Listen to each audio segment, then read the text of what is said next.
इस फिल्म की शुरुआत होती है दो बच्चों को दिखाने से जो काफी अच्छे दोस्त होते हैं। इनमें लड़की का नाम क्लेयर था, लेकिन वो अपनी दोस्त से बड़ी होती है। क्लेयर और उसका दोस्त कैंडीज की शॉप के बाहर रुकते हैं ताकि वो अंदर से कुछ कैंडीज ले सकें जो खाने का उनका बहुत दिल कर रहा था। क्लेयर अपने दोस्त को कहती है कि अब मैं अंदर जाऊंगी और कैंडीज खरीदूंगी, तुम भी चलो खरीद लेना तुम भी। ये सुनकर उसका दोस्त बड़ी मासूमियत से कहता है, मगर क्लेयर मेरे पास तो पैसे ही नहीं है। इस पर क्लेयर कहती है, कोई मसला नहीं, हम ऐसा करते हैं कैंडीज चोरी कर लेते हैं। तुम ऐसा करो, अंदर जाकर शॉपकीपर का ध्यान भटकाना, तब तक मैं कैंडीज चुरा लूंगी। क्लेयर का ये प्लान सुनकर उसका दोस्त काफी डर जाता है क्योंकि उसने आज से पहले चोरी नहीं की थी। क्लेयर उसे कहती है कि इतना मत सोचो, तुम्हें बस अंदर जाकर गुम होने का नाटक करना है। तुम उसे कहना कि मेरे डैड मिल नहीं रहे। इस पर शॉपकीपर को लगेगा कि तुम गुम हो गई हो और वो तुम्हारी मदद करने आएगा। जब तक तुम उसका ध्यान भटकाओगे मैं कैंडीज चुरा भी चुकी होंगी। अब उसका दोस्त ना चाहते हुए भी क्लेयर की बात मान लेता है, कहता है कि ठीक है, मैं ऐसा करने के लिए तैयार। वो कहती है कि काम होने के बाद हम यही मिलेंगे। जिसके बाद दोनों अंदर जाकर सब कुछ प्लान के मुताबिक करते हैं और क्लेयर कैंडीज चुरा कर बाहर आती है। वो एक जगह पर खड़ी होकर कैंडीज खाने लगी, पर तभी उसे एक अंधेरे वाली जगह से आवाज आई। क्लेयर ने पूछा कि वहाँ कौन है, लेकिन आगे से कोई जवाब नहीं आया। अब उसे अपने दोस्त का इंतजार करते हुए काफी देर हो गई थी, लेकिन वो अभी तक नहीं आया था। इसीलिए अब क्लेयर खुद शॉप के अंदर चेक करने जाती है, पर वहाँ उसे अपना दोस्त नहीं मिलता। उसने जब शॉपकीपर से पूछा कि मेरा दोस्त कहाँ है, तो उसने जवाब दिया कि उसे तो आकर उसके डैड ले गए। जो सुनकर वो हैरान रह जाती है क्योंकि ये मुमकिन नहीं था, उसके डैड तो यहाँ आए ही नहीं थे, तो फिर उसे कौन ले गया। और बस इसके बाद से क्लेयर के दोस्त का कुछ पता नहीं चल पाया। हम जान पाते हैं कि इसी तरह और भी बहुत सारे बच्चे शहर से लापता हुए थे। अभी सबके पीछे जिस आदमी का हाथ था, यानी कि किडनैपर जो बच्चों को अगवा करता था, उसे पुलिस ने पकड़ लिया था और 25 साल की सजा भी सुना दी गई थी। जिसके बाद हम सीधा 25 साल के बाद का टाइम देखते हैं, जहाँ क्लेयर अब बड़ी हो गई है और उसके साथ उसके दोस्त के डैड बैठे हुए थे जिनका नाम बिल था। वो आज भी अपने बेटे को बहुत याद किया करते थे। वो अपने बेटे को ढूंढना चाहते थे क्योंकि उनका मानना था कि मेरा बेटा अभी जिंदा है। क्लेयर अब ब्रॉडकास्टर का काम करती है, जिसका रेडियो पर एक छोटा सा चैनल है, और आज क्लेयर के दोस्त को लापता हुए 25 साल हो गए हैं। बिल उससे मदद मांगता है कि तुम अपने ब्रॉडकास्ट चैनल पर मेरे बेटे के बारे में बताओ ताकि तुम्हें सुनने वाले लोग मेरे बेटे को ढूंढने में मदद कर सकें। जिस पर क्लेयर कहती है, आई एम सॉरी अंकल, मगर मैं ऐसा नहीं करूंगी, क्योंकि उसका मानना था कि अब उसका दोस्त कभी नहीं मिलने वाला। बिल कहता है, मगर कैसे भी करके मुझे अपने बेटे को ढूंढना है, मुझे तुम्हारी मदद चाहिए बेटा। इस पर क्लेयर कहती है कि हाँ अंकल, मैं वैसे मदद कर दूंगी आपकी और हम उसे ढूंढने जरूर जाएंगे। फिर बिल क्लेयर को अपने एक दोस्त से मिलवाता है जिसे इस पूरे इलाके के बारे में काफी अच्छे से पता था क्योंकि वो पिछले काफी टाइम से यही रह रही थी। अब हम कुछ लोगों के इंटरव्यूज देखते हैं जिनमें टाउन के पुराने लोग और डिटेक्टिव शामिल थे। एक सीनियर डिटेक्टिव बताते हैं कि मैंने 25 साल पहले इस केस पर काम किया था। ये काफी संगीन केस बन चुका था क्योंकि एक के बाद एक बच्चा टाउन से गायब होता जा रहा था। ये बात सबके लिए हैरानकुन और परेशानी वाली थी क्योंकि ना तो बच्चे जिंदा हालत में मिलते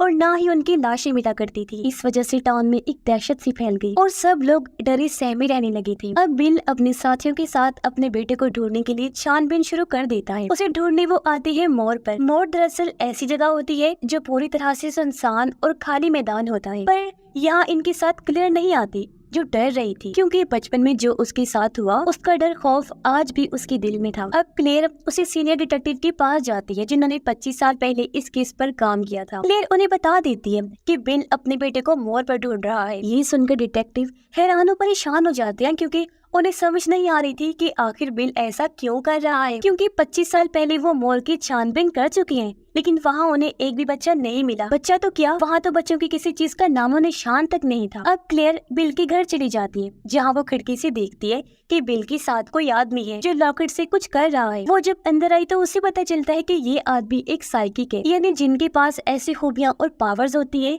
कि इन्हें चीजों के बारे में पता चल जाया करता था और ये पावर्स पैरानॉर्मल चीजें भी महसूस कर सकती है, जैसे भूत, आत्माएं वगैरह। और इन्हीं पावर्स का इस्तेमाल करते हुए वो साइकिक उन्हें बताता है कि बिल का बेटा कहाँ मिल सकता है। क्लेयर सोचती है कि बिल अपने बेटे को ढूंढने के लिए एक साइकिक की मदद ले रहा है, इसका मतलब है कि कुछ तो बात है। और साइकिक ने जो जगह उन्हें बताई थी वो मोर पर ही थी। जिसके बाद वो लोग बिल के बेटे को ढूंढने के लिए मोर पर आ जाते हैं। इनके साथ क्लेयर भी आई थी, जिसे हालांकि मोर पर आने से डर तो लग रहा था, पर वो फिर भी आ जाती है क्योंकि वो भी अपने दोस्त को ढूंढना चाहती है। काफी देर से जब ये उसे ढूंढ रहे होते हैं तो इन्हें बिल के बेटे यानी क्लेयर के दोस्त का जूता मिलता है, जिसे उठाकर वो अपने पास रख लेते हैं। अब क्लेयर को वहाँ अजीब महसूस हुआ, जिस वजह से वो घबराने लगती है। उसे लग रहा था जैसे यहाँ कोई बहुत बड़ी और बुराई वाली ताकत है और वो यहाँ से कभी नहीं निकल पाएगी। उसने वहाँ से भागने की कोशिश की और भागते हुए वो रोड पर आ जाती है, जहाँ आकर वो सुकून का सांस लेती है। अगले दिन बिल अपने बेटे का जूता पुलिस के पास लेकर गया और उनसे कहता है कि मैं चाहता हूँ आप इस केस को दोबारा से खोलें ताकि मैं अपने बेटे को ढूंढ सकूं। लेकिन उसे ढूंढने के लिए ये सबूत काफी नहीं था, इसीलिए वो लोग बिल की मदद करने से इनकार कर देते हैं। इसके बाद हम फिर से उन्हें सीनियर डिटेक्टिव को देखते हैं, जो कह रही थी कि हम उस किडनैपर का चेहरा कभी भी लोगों के सामने नहीं लाए और ना ही उसने कभी बताया था कि उसने किडनैप हुए बच्चों के साथ क्या किया, जिससे हमें तो लगता है कि जरूर कोई बहुत बड़ी गड़बड़ है और अगर किसी को सच पता भी है तो वो छुपा रहा है। अब क्लेयर और बिल साइकिक के घर जाते हैं, जहाँ बिल क्लेयर को उसके बारे में सब कुछ बताता है कि हाँ ये साइकिक तो है, लेकिन इसके पास इतनी पावर्स नहीं है कि वो मेरे बेटे को ढूंढ सके। लेकिन हाँ, इस साइकिक की एक बेटी है एलेनोर, जिसके पास अपने डैड की निस्बत बहुत ज्यादा पावर्स हैं और उसका दावा है कि वो मेरे बेटे को ढूंढ सकती है। पर इसके लिए साइकिक मना कर देता है, ये कहकर कि मैं अपनी बेटी को किसी भी किस्म के खतरे में नहीं डाल सकता, क्योंकि वो अपनी बेटी से बहुत प्यार करता था। दरअसल उसकी वाइफ के गुजर जाने के बाद उसकी बेटी एलेनोर ही उसके लिए सब कुछ है, जिसे वो किसी भी कीमत पर खोना नहीं चाहता। वो उसे इस केस से दूर रखना चाहता है ताकि उसकी जान न चली जाए। लेकिन बिल, जिसे कैसे भी करके अपने बेटे को ढूंढना है, वो पहले ही एलेनोर को बुला चुका होता है। जब एलेनोर आती है तो उसके डैड साइकिक उस पर गुस्सा हो जाते हैं। तब एलेनोर कहती है, डैड आप इतना मत सोचिए और परेशान ना हो, मैं अपनी मर्जी से आई हूँ और मुझे लगता है हमें बिल की मदद करनी चाहिए। यहाँ दोनों बाप बेटी के बीच कुछ और बातें हुई, जिससे अब एलेनोर के डैड भी उनका साथ देने के लिए तैयार हो जाते हैं। ये लोग उस जगह मोर का नक्शा टेबल पर बिछा कर उसके चारों तरफ बैठ जाते हैं। अब एलेनोर नक्शे पर एक जगह को देखती है, फिर वो अपनी पूरी ताकत लगाती है और फिर भी बार बार उसी लोकेशन पर इशारा कर रही थी। तब बिल फौरन नक्शे पर उस जगह पर निशान लगा लेता है। अब एलेनोर ने बहुत ज्यादा ही अपनी पावर्स इस्तेमाल करनी थी, जिस वजह से उसे काफी अजीब सा महसूस हुआ, जैसे बेचैनी वगैरह। और शायद यही वजह थी कि उसकी डैड एलेनोर को इस केस में आने से मना कर रही थी। अब अगले दिन इन सब लोगों को मोर पर जाना था। एलेनोर भी उनके साथ जाना चाहती थी, पर उसकी डैड कहती हैं कि बेटा वो जगह ठीक नहीं, वहाँ खतरा हो सकता है, तो तुम्हें वहाँ नहीं जाना चाहिए। पर वो अपने डैड की एक नहीं सुनती और जाने की जिद करती है। जिसके बाद अगले दिन ये सब लोग मोर पर पहुँच जाते हैं और आगे बढ़ते हैं। साथ साथ वो यहाँ की हर एक चीज की वीडियो भी बना रही थी। थोड़ा आगे बढ़ने पर एलेनोर को वहाँ किसी बच्चे की मौजूदगी का एहसास होता है, जो दरअसल एक बच्चे की आत्मा थी। एलेनोर उसे पूछती है कि तुम कौन हो? तब बच्ची की आत्मा कहती है कि नहीं जानती और मैं तो अपने मॉम डैड को भी भूल गई हूँ। एलेनोर उससे पूछती है, अच्छा ये बताओ तुम्हें मारकर कहाँ दफन किया गया था? तब बच्ची एलेनोर को अपने कंट्रोल में करने की कोशिश करती है। वो उसे अपनी पावर से गड्ढे में गिरा देती है। एलेनोर जख्मी हो गई और सब लोग उसके पास जाते हैं। तब एलेनोर की डैड उसे संभालते हैं, पर यहाँ बिल समझ गया था कि वो बच्ची की आत्मा जरूर कुछ कहना चाहती है, इसलिए वो उसी जगह पर खुदाई करने लगता है। और हैरानी वाली बात ये कि उसे वहाँ एक लड़की की लाश भी मिलती है, जो और किसी की नहीं बल्कि उसी आत्मा वाले लड़की की थी। यानी 25 साल पहले उस किडनैपर ने उसे मार कर यहाँ गाड़ दिया था। यानी उसने एलेनोर की बात का जवाब दे दिया था कि उसे कहाँ दफन किया गया, जो देखकर सब लोग काफी चौंक जाते हैं। और इसके बाद हम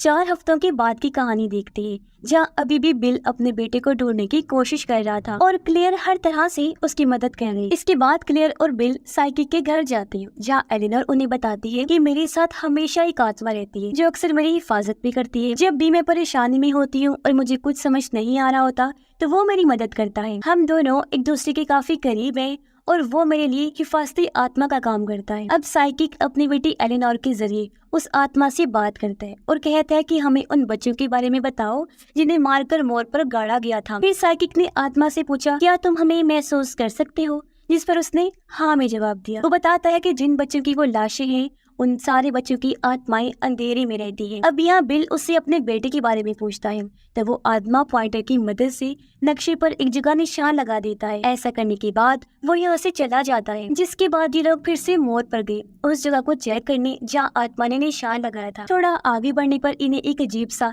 लंबा सा पत्थर दिखाई दिया, जिसके ऊपर अजीबोगरीब दायरे बने हुए थे। जिसके बाद वो फिर से आगे बढ़ते हैं पर तभी यहाँ बारिश हो गई और ये लोग आगे नहीं बढ़ पाते, इसलिए वही टेंट लगा लेते हैं। एलेनोर उन सबको बताती है कि मेरी दोस्त उस आत्मा को यहाँ मोड़ पर आना बिल्कुल भी नहीं पसंद, क्योंकि जब भी वो यहाँ आता है उसे अजीब महसूस होने लगता है, जिसका मतलब है कि यहाँ कुछ ऐसा है जो उसे बिल्कुल नहीं पसंद, यानी कि कोई ऐसी ताकत है, चीज है, कुछ ऐसा है जिससे वो भी डर रहा है, हालांकि वो खुद भी एक आत्मा ही है। जब सारे लोग एक साथ बैठकर बातें कर रही थी तो बिल टॉयलेट करने टेंट से बाहर जाता है, जहाँ तभी उसे कोई दिखाई दिया जिसका वो पीछा करने लगता है, पर तभी वो दलदल में गिर जाता है। लेकिन ठीक टाइम पर यहाँ बिल की दोस्त आ गई जो ऐन वक्त पर उसे बचा लेती है। बिल उसे भी बता देता है कि मैंने यहाँ किसी को देखा है, इसलिए दोनों उसे ढूंढने चले जाते हैं। उधर टेंट में साइकी काफी घबराया होता है क्योंकि बिल की वजह से उन सबकी जान खतरे में पड़ सकती है, क्योंकि ये जगह मशहूर थी कि मोर खतरों से भरा हुआ है। तब साइकिक अपना मूड फ्रेश करने के लिए बाहर चला जाता है,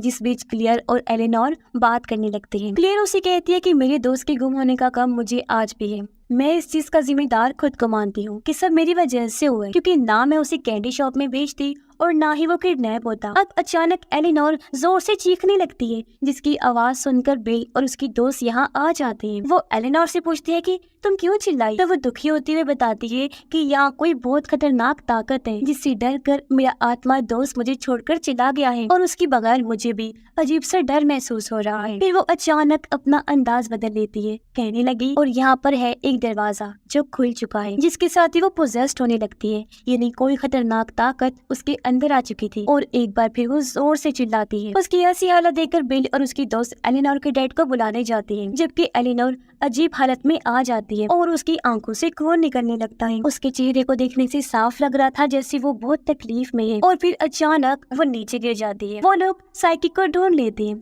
पर तभी उन्हें अजीब सी भीड़ें चारों तरफ से घेर लेती है। डरावनी बात ये थी कि उन भीड़ों की आंखें नहीं थी और वो बहुत ही खूंखार लग रही थी। भीड़ों से बचने के लिए साइकिक भागकर वापस टेंट में आ जाता है, जहाँ वो अपनी बेटी एलेनोर को बहुत ही बुरी हालत में देखता है। एलेनोर की ऐसी बुरी कंडीशन देखकर उसके डैड उसे हॉस्पिटल लेकर चले जाते हैं, लेकिन एलेनोर की हालत देखकर साफ लग रहा था कि वो बच नहीं पाएगी। बाकी सब लोग अपने अपने घर आ जाते हैं। अब क्लियर के पास उसी सीनियर डिटेक्टिव की कॉल आई, जो कहते हैं कि तुम लोगों को मोड़ पर नहीं जाना चाहिए था, क्योंकि वहाँ बहुत ज्यादा खतरा है, तुम्हारी सोच से भी ज्यादा। ये सुनकर क्लियर टेंशन में आ गई और ये बात वो बिल को भी बताती है और फिर से उसे मोड़ पर जाने से मना करती है, लेकिन बिल उसकी एक नहीं सुनता और अगले दिन ये दोबारा मोड़ पर जाने के लिए निकल जाते हैं, क्योंकि वो हर सूरत अपने बेटे को ढूंढना चाहता था। पर इस बार बिल की दोस्त उनके साथ नहीं जाती, क्योंकि वो मजीद किसी मुसीबत में फंसना नहीं चाहती थी और अब की बार सिर्फ क्लियर और बिल ही जाते हैं। ये जब वहाँ पहुँचे तो एक जगह पर आकर बिल क्लियर पर बंदूक तान देता है, जो देखकर क्लियर को काफी अजीब लगा। उसे समझ नहीं आ रही थी कि आखिर बिल ऐसा क्यों कर रहा है। बिल उसे कहते हैं कि तुम्हें अब यहाँ पर मरना होगा ताकि मेरा बेटा मुझे वापस मिल सके। ये सुनकर क्लियर हैरत से पूछती है, पर आखिर क्यों आप ऐसा करना चाहते हैं और ऐसा आपको किसने कहा कि मुझे मारकर आपको आपका बेटा वापस मिल जाएगा। तब बिल उसे बताता है कि कल रात मुझे एक आवाज सुनाई दी जो कह रही थी कि अगर तो तुम क्लियर को सेक्रीफाइस कर दोगी, उसकी कुर्बानी हमें दे दोगी, तो तुम्हें तुम्हारा बेटा वापस मिल जाएगा। ये सुनकर क्लियर रोने लगी, कहती है कि गलत है, मेरी जान लेने से आपको आपका बेटा कभी वापस नहीं मिल सकता, क्योंकि वो 25 साल पहले ही जा चुका था, जो कभी लौट कर नहीं आएगा। पर बिल फिर भी उसकी एक नहीं सुनता और उसे मारने के लिए आगे बढ़ने लगता है। क्लियर उसे रो रो कर अपनी जान की भीख मांगती है कि प्लीज अंकल मुझे मत मारिए, लेकिन वो क्लियर को लेकर उसी पत्थर के पास आता है। इतने में ही वहाँ एक भेड़ आ गई जो क्लियर पर हमला कर देती है। उसे मारकर भेड़ खुद भी मर गई, जबकि क्लियर दलदल में गिर जाती है और तभी बाकी बच्चों की आत्माएं आकर क्लियर पर झपट पड़ती है और इस तरह क्लियर की मौत हो जाती है। उसके मरते ही हम देखते हैं कि बिल का बेटा भी वहाँ आ जाता है और अपने डैड के पास वापस जाकर उनसे मिलता है। दोनों बाप बेटे आखिर 25 साल बाद मिल जाते हैं। इस वजह से वो बहुत खुश थे। अब आपके माइंड में बहुत सारी बातें चल रही होंगी कि आखिर यहाँ पर क्या हो रहा था, तो चलिए मैं आपको क्लियर कर देती हूँ। असल में इस जगह मोड़ पर एक डीमन शैतान रहता है, क्योंकि वो जो दलदल का गड्ढा था वो दरअसल हेल यानी जहन्नम का रास्ता है, जहाँ से डीमन बच्चों की सेक्रीफाइसेस कुर्बानियां लिया करता था। और जो भेड़ें थी वो बच्चों की आत्माएं थी, जिनको भी शैतान ने अपने साथ शामिल कर लिया था और सेक्रीफाइस देने में वो शैतान की मदद करते थे, क्योंकि शैतान ने उन्हें अपना गुलाम जो बना लिया था। और ये सब कुछ पिछले काफी सालों से होता आ रहा था। अब डेमन ने ही बिल के कानों में कहा था कि अगर तुम क्लियर का सेक्रीफाइस दे दो तो तुम्हें तुम्हारा बेटा वापस मिल जाएगा और आखिर में ऐसा हुआ भी, क्योंकि सेक्रीफाइस सिर्फ लड़कियों का ही लगता था। यही वजह है कि हर जगह से लड़कियों की ही लाशें मिली और लड़कियों की ही मौत हुई, जैसे कि उस आत्मा वाली बच्ची की लाश और एलेनोर की मौत। पर उस दिन गलती से किडनैपर ने सेक्रीफाइस के लिए क्लेयर के दोस्त को किडनैप कर लिया। हालांकि उस दिन सेक्रीफाइस क्लेयर का ही होना था, इसलिए डेमन ने क्लेयर के दोस्त को नहीं मारा। और जब बिल ने क्लेयर का सेक्रीफाइस दिया तो वादे के मुताबिक डेमन ने उसे उसका बेटा वापस भी लौटा दिया और वो क्लेयर को साथ ले गया। अब करें बात उस किडनैपर की, वो क्यों बच्चों को किडनैप करके डेमन को सेक्रीफाइस के लिए दिया करता था। तो इसका जवाब है कि वो शैतान को अपना सब कुछ मानता था और उसे फॉलो करने की वजह से ही वो शैतान के लिए ये सब किया करता था। अब ये सिलसिला एक बार फिर से शुरू होने वाला था, क्योंकि 25 साल के बाद वो किडनैपर आजाद हो जाएगा और फिर से डेमन, जिसे वो अपना गॉड समझता है, उसे बच्चियों की कुर्बानियां ला कर देगा, जिससे अब और न जाने कितनी लड़कियां बेचारी कुर्बानियों का शिकार होंगी। और इसी भयानक एंडिंग के साथ ही ये कहानी, ये फिल्म भी इधर ही खत्म हो जाती है।